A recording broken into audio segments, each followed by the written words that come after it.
Hello everybody, welcome back to DS Trucks. In today's video we're going to be going for a spirited drive in our 2020 F350 with the 7.3 liter Godzilla V8. Let's go ahead and jump in the truck and go for a nice spirited drive.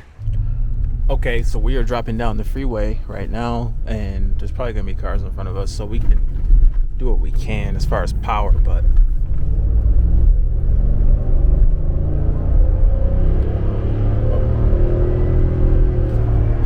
sounds good. I mean, we're not going that fast, but it sounds cool. That was probably half throttle. Hopefully that comes through on camera the way it sounds. It sounds beautiful. How much fuel that's burning though, we're talking 7.3 liters of displacement. This motor is big. I mean, it's bigger than the V10 that it replaces. The V10 is only 6.8 liters. But I have to say, this motor is significantly better designed than the V10. Let's pop off right here and see if I can get a better launch. I know with the traffic, I would like to get it from a stop, but this might be good enough. There's gonna be a semi turning in front of me. Now the whole thing is I'm not doing nothing illegal. I'm just like accelerating to the speed limit pretty much, so no worries. Oh, okay. Struggling to find traction.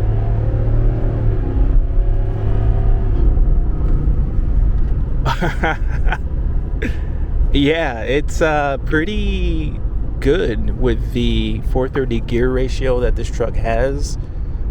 I don't think I've seen that on YouTube just yet, this thing pulling like that.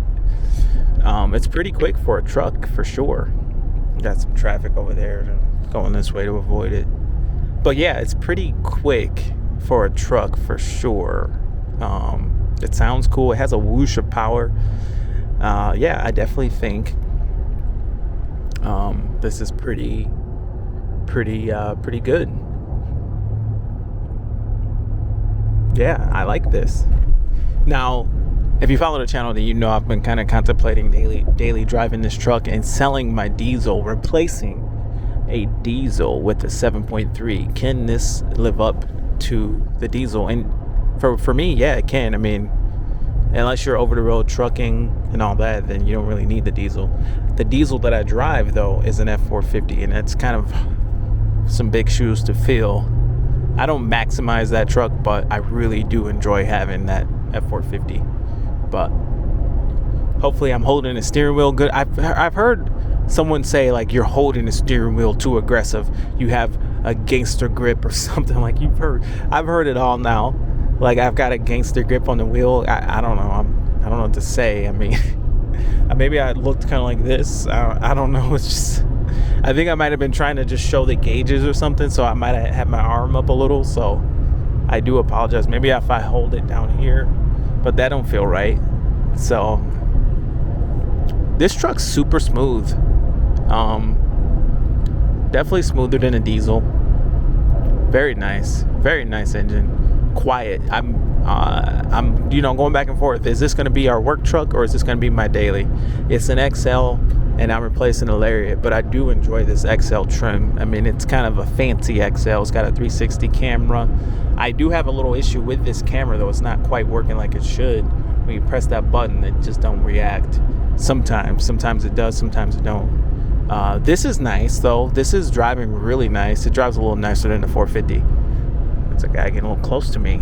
Man, good thing I'm filming. Let's go ahead and reset the DTE, distance to empty fuel calculator, and see what it gets here.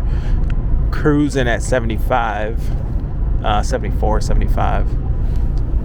Camera button. Nope, camera's still not working. What I really like about this interior is over there, they've taken that door off of the top glove box.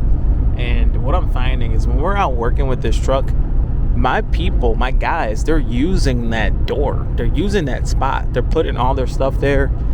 Actually, turns out to be a lot more functional with it just being open compared to having it closed. Whoa, look at that MPG. we're getting 14.8 real time. We're in the 14s, which is not bad for a truck this size. I mean, we're starting to drop down into 13s. We're going uphill a little. That's not bad for a truck this size to get like 14. That's kind of what the 450 though, being a diesel, it can get some good MPG. If you really get it in the right groove, it can get like 19, 18, but it's all over the place. So if it's doing a regen, it'll drop. And whatever amount is better than this, the cost of the fuel is ridiculous. Utterly ridiculous. But this ain't bad at all. Like I said, though, we're geared to 430, so what does that mean? That means more engine RPM on the highway. But the 10-speed helps a little. It gives you about 250 to 300 RPM lower compared to the 3.73s. I believe. Looks like more construction. Dang, I'm gonna have to figure something out here. So the 430 gear means a little bit more RPM, and once we get out of this construction, I can show you that. A good thing that people want to see is like engine RPM at 80 miles an hour.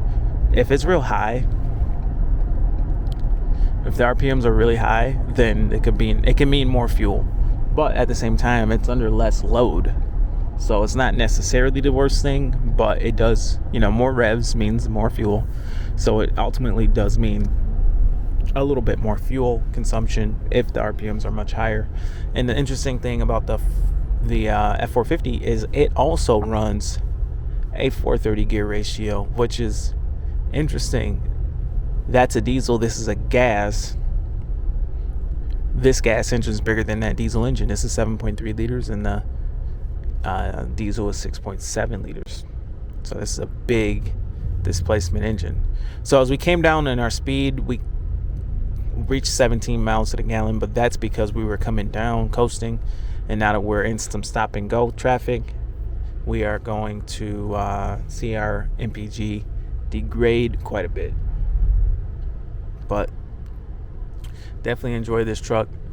So far, one of the best features, I think, is just opening up that cubby. Check it out. Why not just do that? Why have a door there? It's not nearly as useful. No one uses it when there's a door. Everyone uses that cubby though. Very nice. This is almost a perfect build for me. One of the few mistakes that I made is I got the payload D-rate package. The reason I did that is because I wanted to stay non-CDL with the trailer that we have. And now that I'm thinking about dailying this truck, I have the CDL license. I would like to have a truck that is the higher capacity, and I can use the CDL license no problem. But it does keep me out of some of the regulations that come with the CDL license. That it's not, it's very legal. There's a lot of legal stuff when it comes once you get into over that 26,001 pounds. Surprisingly easy to do with a pickup nowadays. But so, this can go either way. This can be our work truck or this can be my daily. And it turns out that it's so good that I kind of want it to be the daily. Now, as much as I like driving fast, that does drink some fuel. I know the diesel might be a little more efficient if you're driving it spiritedly. Let's shoot around here. But the 10-speed in this, on the topic of gear ratios, the 10-speed is really, now I got no turns. I should have went straight. The 10-speed is really nice. It would mitigate the need for a 430 gear, because you can always go down another gear. If you're towing, say, your maximum weight, and you downshift, then no problem. You can just downshift and achieve downshift. The transmission can just downshift a gear and achieve the perfect gear ratio for whatever you're doing. But with the 430 gear, it's almost unnecessary to have that gear unless you really need it. So maybe I could go into maybe I could say the 430 gears is regret.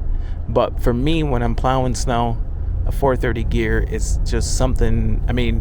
Think about the power at the gear ratio, and at that point is where the power makes a 90 degree turn, whether it's the rear diff or the front diff. And it actually does use up a little bit of energy, making that turn. So being that it has a mechanical advantage at that 90 degree turn, I've noticed that the four-wheel drive performs a little bit differently when it has that 430 gear versus a 3.73 gear. For example, when you're in four-wheel and you make a turn and that steering wheel shakes on you, it's less pronounced in all my 430 gear trucks. I'm gonna turn around and get back on there. Freeway. I would never speed in a residential. The 430 gear though, for whatever reason, maybe it's because the power makes that 90 degree turn right there, but the four-wheel drive system performs better in plowing situations, in my opinion, with the 430 gear.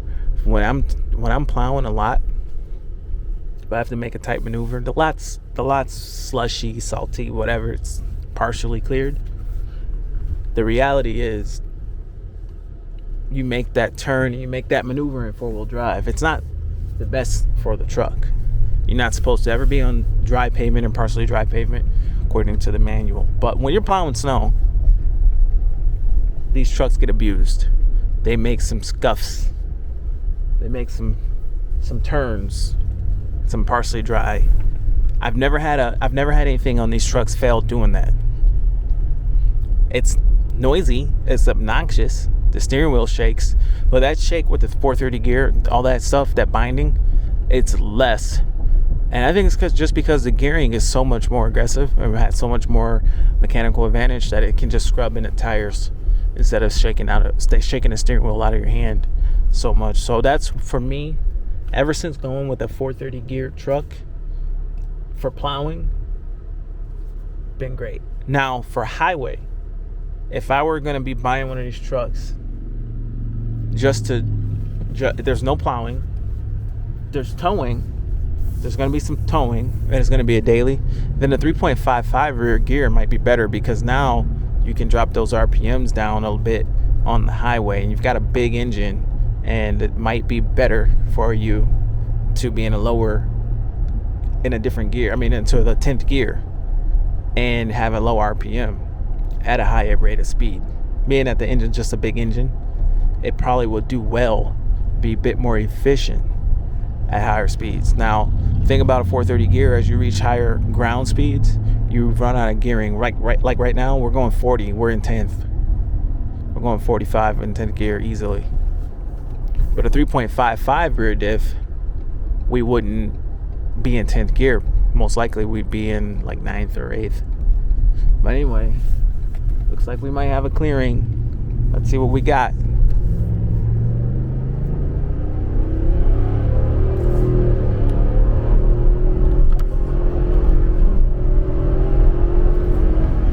Wow, I can feel that power.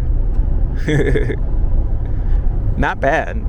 Not bad at all. Now, it's definitely good for what it is, but I wonder how, think about it. This is stock. This could be tuned. It could have an exhaust and an intake. For an engine this big, I think that would have a huge effect. Now, if you've seen the intake on this, your filter's right there. Your filter's right there. The only thing I think an intake might do is make this thing sound way better. You take all those mufflers out of the intake. But I don't know if there's that much to be gained as far as performance on the intake. The exhaust, on the other hand, you have this dual exhaust coming out of the system here, out of the headers. Which, the exhaust manifolds on this thing look like headers. And one of the benefits of getting this truck over a 6.2, those exhaust manifolds they look beefier on this engine. They have bigger, it looks like they have bigger bolts holding the exhaust manifolds on. And that's one of the things about the 6.2. They still crack those manifolds from time to time. Now, will the 7.3 manifolds crack? Maybe. But maybe not. Only time will tell. We do know that the 6.2 is a much more, or I'm not going to say much more reliable, but we know the reliability of the 6.2 gas V8 that this 7.3 replaces, but we don't know the longevity of the 7.3. We do know, though, we know it's a good engine. We know it will last, you know, a good while, but it's just not tried and true like the 6.2 is. It just takes years for that to be the case. This is still a new engine, even though it's been out since 2020. It's still, until this engine has been out for 10 years, we won't know how it compares to the 6.2 as far as longevity is concerned. That being said, with it being out for the time that it had its little small minor issues as far as like some spark plug boot issues or whatever. It's proving to be a pretty reliable drivetrain, pretty reliable engine. I would definitely like to daily this. It's a great truck so far for me, and I'm definitely enjoying it. Yeah, this is a very nice truck. Now, will it last like the 6.2? I think it will. From what I'm seeing so far, I think it will last like the 6.2 and beyond. I personally think it's going to be more reliable than the 6.2, being that it's a simpler design. You have a shorter timing chain compared to the 6.2. It's got that big chain. It's got a beefier block, dare I say. It's got a beefier block. I think it does. It's just a beefier engine. You know, the 6.2 has the exhaust manifold issues a little bit. They're not as bad as like the 5.4, but it is a thing. It's something to consider.